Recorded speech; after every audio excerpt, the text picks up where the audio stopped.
सहनाववतु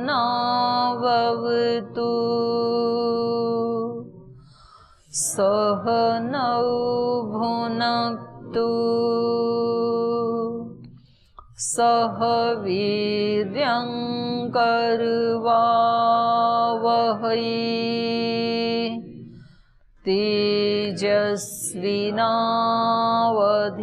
तेजस्विनावधीतमस्तु मा विद्विषावहै। ॐ शान्ति शान्ति शान्तिः।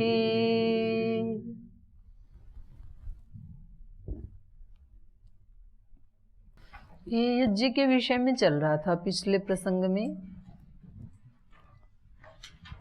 सृष्टि यज्ञ और जीवन यज्ञ, आत्मयज्ञ।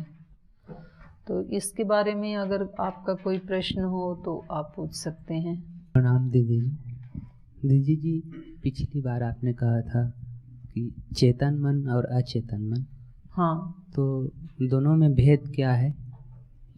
चेतन तो जो अभी काम कर रहा है, जिसको अच्छा बुरा वो सब डिसीजन लेने का पता है, इसको चेतन बोलते हैं।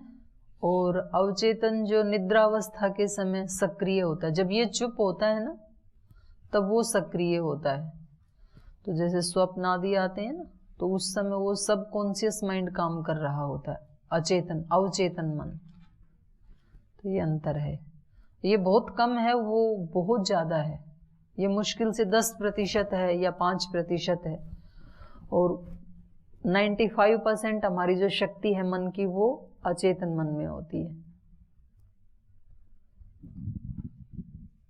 हमें कैसे महसूस होगा कि हमारा चेतन मन कार्य कर रहा है या अवचेतन मन? इस समय चेतन ही कर रहा है। तो अवचेतन मन कार्य करता है, कैसे पता चलेगा? अवचेतन मन कार्य करता है तो रात को पता नहीं चलता है, जब स्वप्न आते हैं आपको, आप कहते हो कि मैंने ये देखा सपने में, तो कौन था देखने वाला? आत्मा था, लेकिन आत्मा मन के माध्यम से देखता है ना।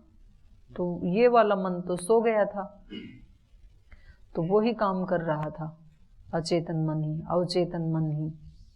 या जैसे वो करते हैं ना, नार्गो टेस्ट आदि करते हैं, तो उसमें जो जो सूचनाएं उसमें भरी हुई हैं, इसको तो चुप कर देते हैं, इस मन को।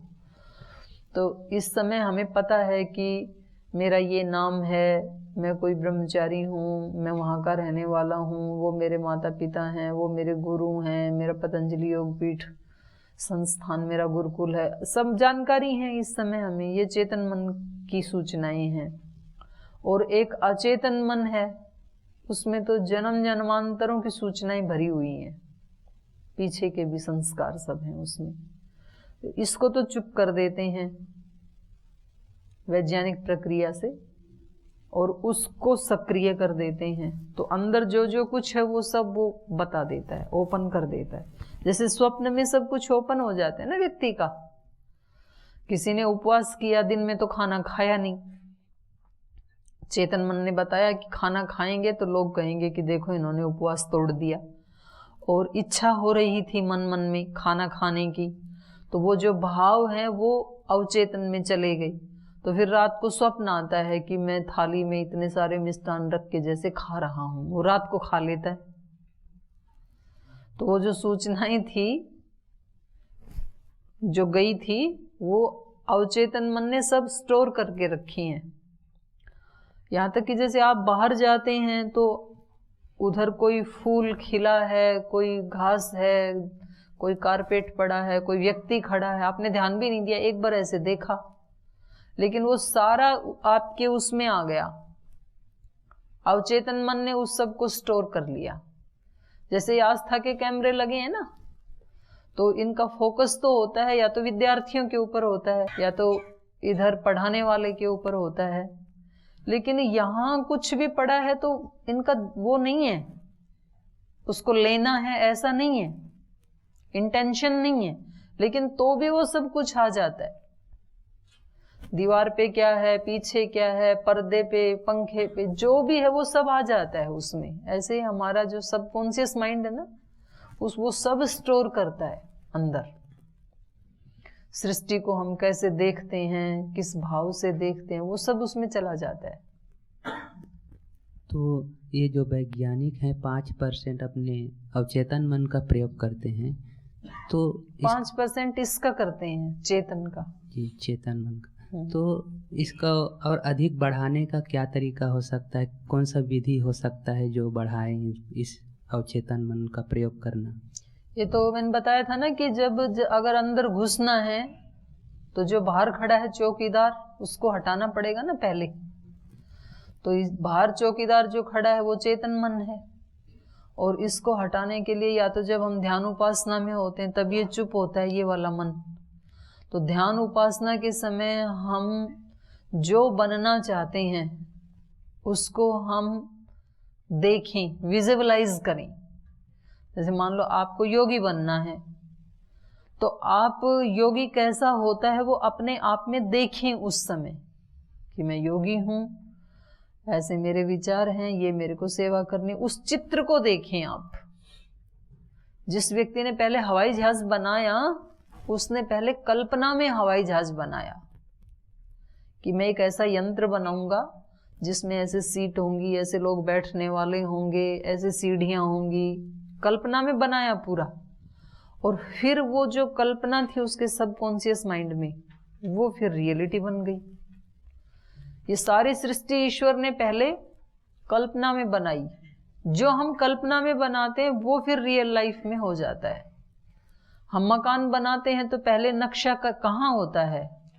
कल्पना में आता है ना, कि यहाँ एक रूम होगा, उसमें एक अलमारी होगी, इधर दरवाजा होगा, इधर दूसरा दरवाजा होगा, इधर जंगला होगा।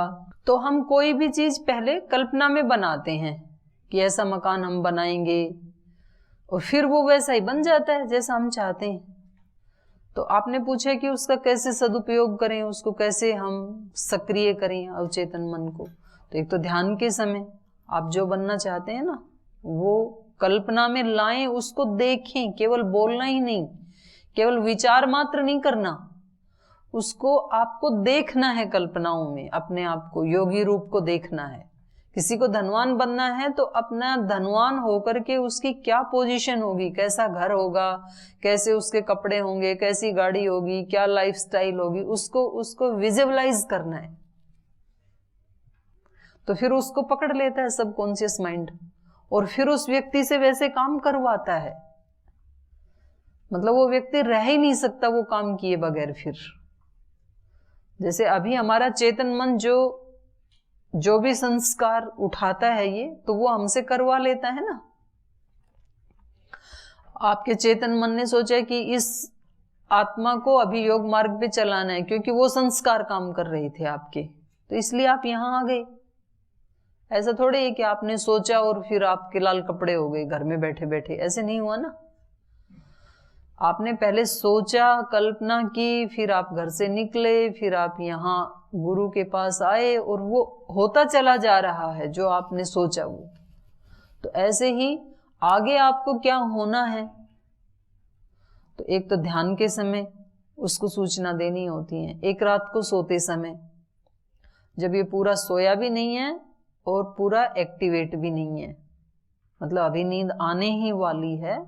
तो पहले भी कई बार ये चर्चा हुई ना कि रात का जो अंतिम विचार होता है वो हमारे लिए बहुत महत्वपूर्ण होता है, क्योंकि अंतिम जो विचार होगा माइंड का, वो फिर सबकॉन्शियस माइंड उसको ग्रिप कर लेता है और पूरी रात उसके ऊपर ही वो एक्सरसाइज करेगा।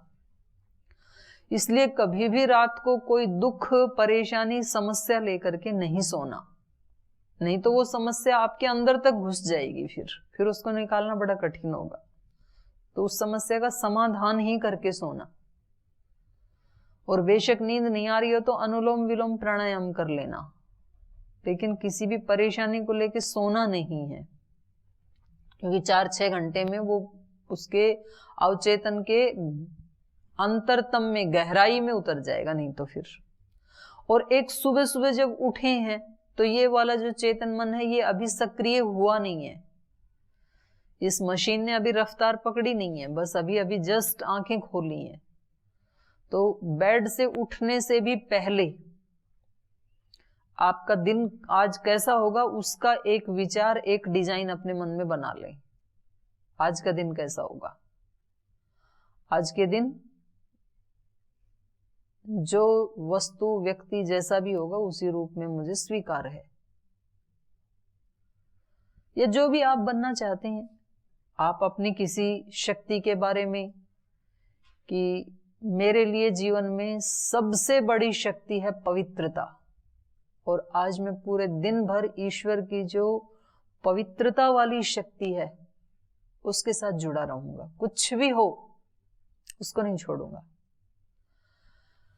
आप कहें मेरी ईश्वर की एक शक्ति है ज्ञान, आज के दिन मैं प्रति पल उस शक्ति से जुड़ा रहूंगा, ज्ञान शक्ति से, अज्ञान में नहीं आऊंगा। कुछ भी सेट कर सकते हैं आप। तो शुरू के जो एक दो विचार होते हैं ना सुबह के, तो वो सबसे महत्वपूर्ण होते हैं। वो हमारा सबकॉन्शियस माइंड उसको ले लेता है और उस पर फिर वो काम करना शुरू कर देता है, असुर की तरह से। असुर होते हैं ना, उनकी कहानियां भी सुनी है। कोई व्यक्ति असुर को पकड़ के लाया तो बार बार उसको बोलता था, काम बताओ काम, नहीं तो कर दूंगा तेरा ही काम तमाम। उसको काम चाहिए कुछ, तो वो जो भी बताए वो तुरंत कर दे। अब उसके पास थोड़े से ही काम थे, वो फिर उसके पास आके पूछता है कि काम बताओ काम।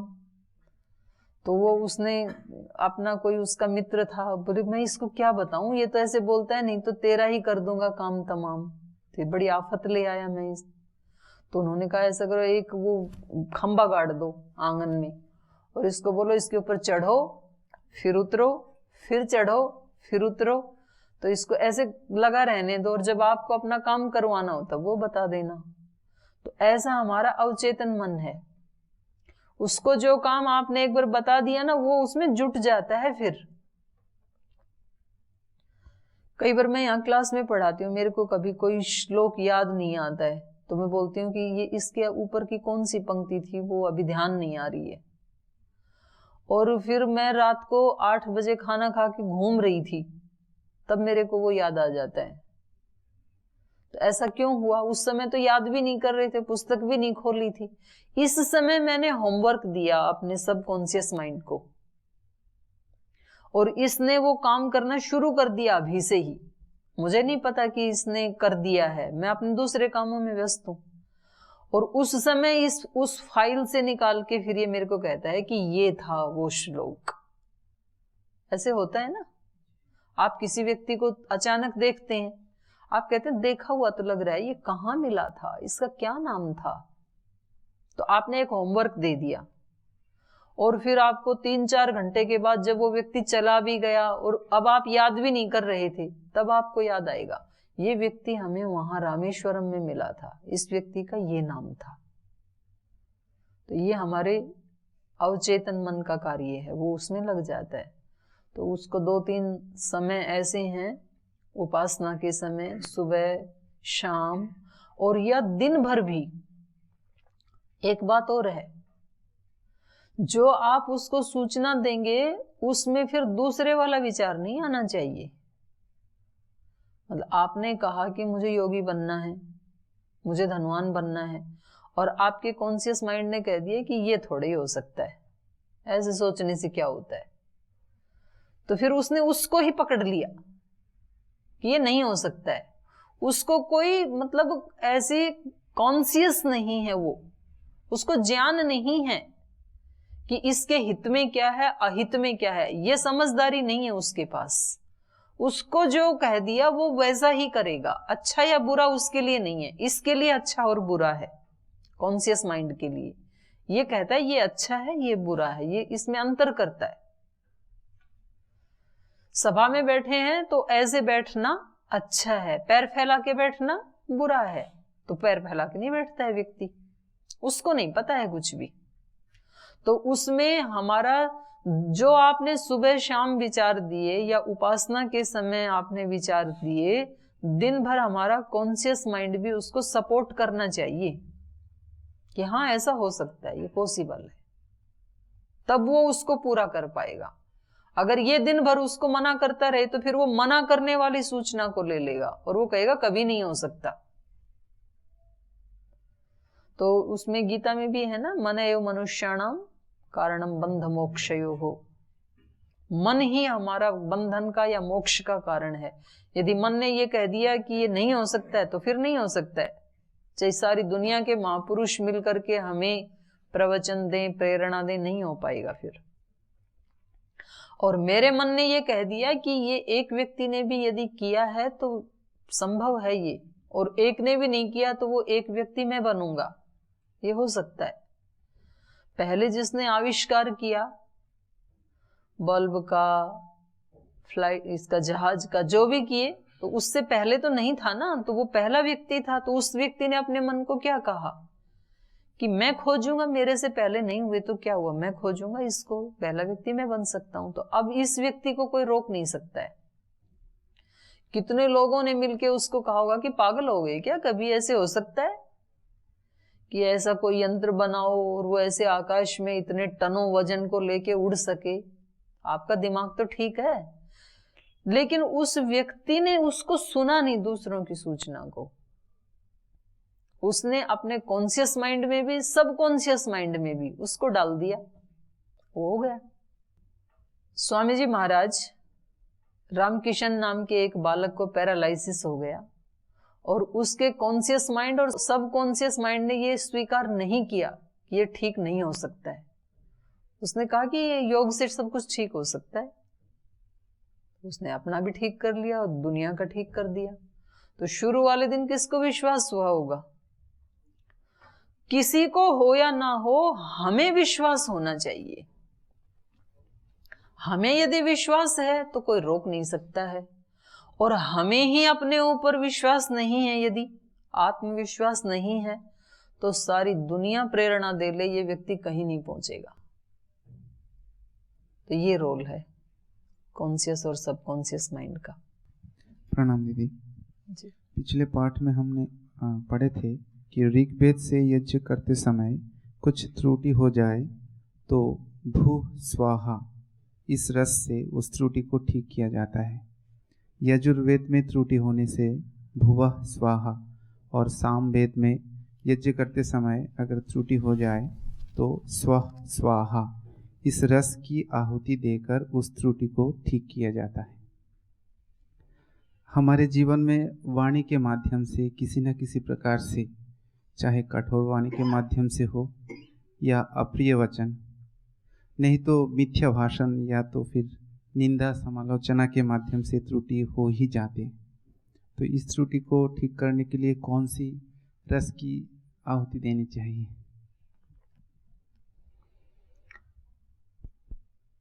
वो तो यज्ञ का विधान था, ये जीवन यज्ञ के विधान के बारे में आपने पूछा है। तो यज्ञ में तो सब सुनिश्चित होता है विधान, इतनी ऋचाएं ऋग्वेद से बोली जाएंगी, इतनी सामवेद से, इतनी अथर्ववेद से। तो जहां त्रुटि हुई उसी का दे दिया। यहां सारे चारों ही वेद हमारे मन में निहित हैं।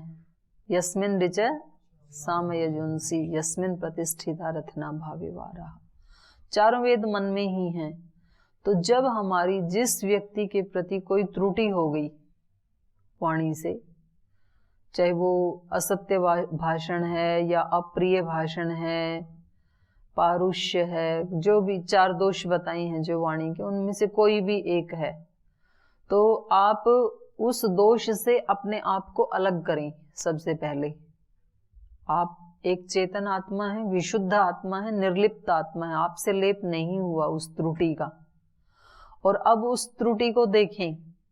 जैसे मान लो वही त्रुटि यदि आपके किसी मित्र से हुई होती तो आप उसको क्या सजेशन देते अपने मित्र को कि आपको ऐसे नहीं, ऐसे बोलना चाहिए था, आपको बात कहनी ही थी तो बेशक कह देते, लेकिन इसको इस ढंग से कहते तो ये उपद्रव खड़ा नहीं होता। तो जो सजेशन आप अपने दोस्त को दे सकते हैं वही सजेशन आप अपने आप को भी दे सकते हैं, लेकिन तब दे पाएंगे जब आप उससे अलग होंगे उस दोष से। नहीं तो आप कहेंगे मेरे से तो वाणी के दोष होते ही हैं, मेरे अंदर तो ये कमी है, अब किसी को अच्छा लगे या बुरा लगे, भाई मेरी तो यही आदत है। जब हम ऐसे बोलते हैं ना, तो हमने क्या किया, दोष के साथ अपने आप को एकाकार कर लिया कि मैं ऐसा ही हूं, यद्यपि मैं ऐसा नहीं हूं, मैं तो एक आत्मा हूं।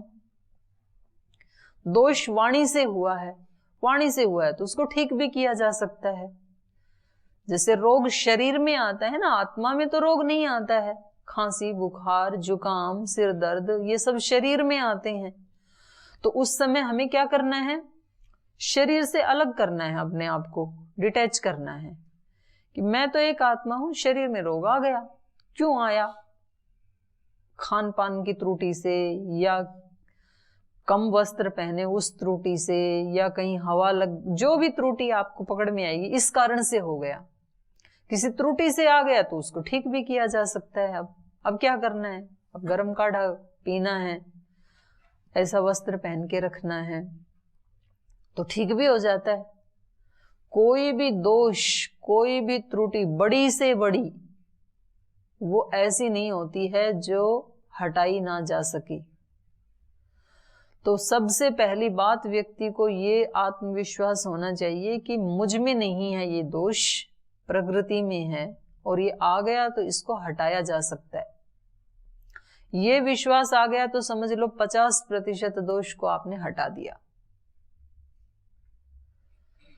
और फिर उससे अगला होता है कि इसको कैसे हटाएं, जो त्रुटि हो गई इसको ठीक कैसे करें। अब हम, क्योंकि जिस व्यक्ति ने उस आपके कठोर भाषण को या असत्य भाषण को, अप्रिय भाषण को सुना और उसको जो हर्ट हुआ, तो उसको यदि आप एक बार ये कह दें कि भाई मेरा भाव ये नहीं था, ये कहना तो चाह रहा था लेकिन वो तरीका थोड़ा सा गलत हो गया, तो तरीके के लिए तो मैं माफी चाहता हूं, लेकिन आप इसको ठीक कर लें तो अच्छा रहेगा। तो बस इतना ही होता है। उस व्यक्ति में गांठ हो तो तुरंत स्वीकार कर लेगा आपको। तो इसलिए छोटे बच्चों को सिखाते हैं ना, सॉरी बोलो।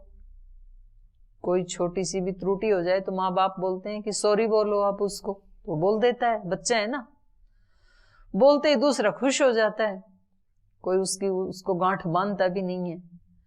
तो यही भाव यदि हमारे अंदर भी हो, भाई मैं इससे अलग हूं, मेरा ऐसा भाव नहीं था, आपके प्रति मेरे मन में ये नहीं है, तो बस अगला व्यक्ति भी फिर ठीक हो जाता है, और वो जो बड़ी समस्या होनी थी उससे हम बच जाते हैं। तो यही आहुति है, हमारी चेतना हमें क्या कहे कि इसको कैसे प्रस्तुत करना चाहिए था। क्योंकि हम सब के अंदर हमारा गुरु बैठा हुआ है। गुरु में भी तो वही चेतना है जो आप में है। गुरु से पूछते हैं ना हम कि जी ये समस्या आ गई, अब हम क्या करें, तो गुरु क्या करता है, आपको भी देखता है, उस समस्या को भी देखता है, और वो इन दोनों से अलग है, तो वो एक समाधान बता देता है कैसे कर लो। और कभी कभी उस विषय में आप भी किसी के गुरु बन जाते हैं। आपने आज जिस त्रुटि के बारे में अपने गुरु से पूछा और गुरु ने समाधान बता दिया और आपने कर लिया और समस्या हल हो गई। आप नहीं कर पा रहे थे, लेकिन यही समस्या आपसे छोटा कोई ब्रह्मचारी कर देता है अगले ही दिन या उससे पहले कभी किया, तो आप उसको समाधान दे देते हैं और वो आपकी बात मान ले, तो वहां भी हल हो जाता है। देते हैं ना हम दूसरों को सजेशन। तो ये कैसे हुआ, आपके ऊपर वो दिक्कत आई तब आपने अपने गुरु से पूछा, दूसरे के सामने वो समस्या आई तो आपने ही सॉल्यूशन दे दिया, क्योंकि आप उस समस्या से अलग थे, डिटैच थे, इसलिए आप दे पाए। गुरु आपकी समस्या से अलग थे, इसलिए गुरु ने उसको देखा और सॉल्यूशन दे दिया। तो हम अपने स्वरूप में प्रतिष्ठित होकर के फिर प्रकृति को देखें, उन दोषों को देखें, उन त्रुटियों को देखें, और फिर हम आसानी से अपने गुरु खुद बन सकते हैं, अपने दोस्त बन सकते हैं, अपने मित्र बन सकते हैं, अपने माता पिता हितैषी बन सकते हैं हम। तो यही मोक्ष का कारण बन जाता है फिर यही वाला मन। और जब उसके साथ एकाकार होते हैं तो वही मन, वही विचार फिर बंधन का कारण बन जाता है।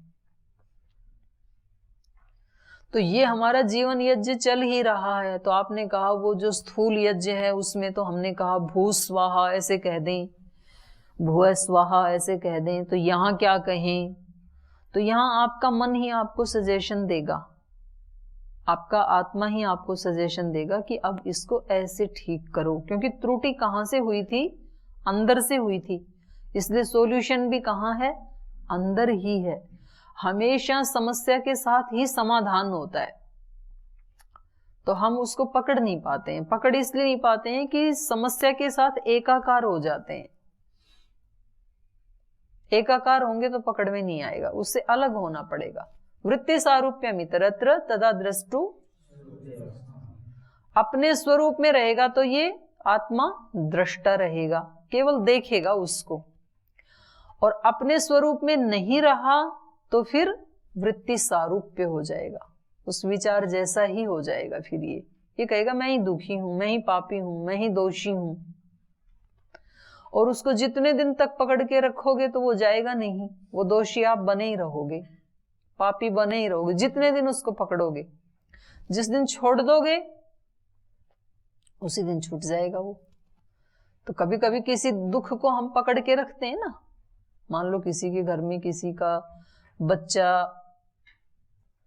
मर गया, जवान बच्चा, तो अब इस व्यक्ति को कहा जाता है कि भाई ये तो घटना हो गई, इस पे किसी का वश नहीं है, और ये तो आत्माएं ऐसे मिलती रहती हैं, बिछुड़ती रहती हैं, इतना ही दिन का मिलना था इस आत्मा के साथ, अब वो कहीं और जाके मिलेगा, आप कहीं और चले जाओगे। इससे पहले भी आप दोनों आत्माएं अलग अलग ही थे, कुछ अवधि के लिए मिल गए थे। उसको समझ में नहीं आता है तो ये क्या उपदेश दे रहे हैं, मेरा बेटा चला गया, इनको उपदेश देने की सूझ रही है, उसको बुरा लगता है उस व्यक्ति को।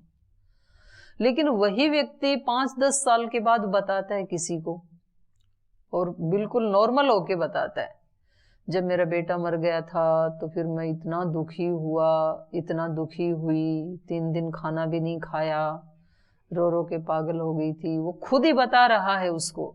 अब वो दुखी नहीं है, लेकिन क्यों नहीं है? अब वो जस्ट देख रहा है उस स्थिति को, दृष्टा भाव में है अब। और उस समय क्या था? तदाकार हो गया था। तो ये ही अंतर है।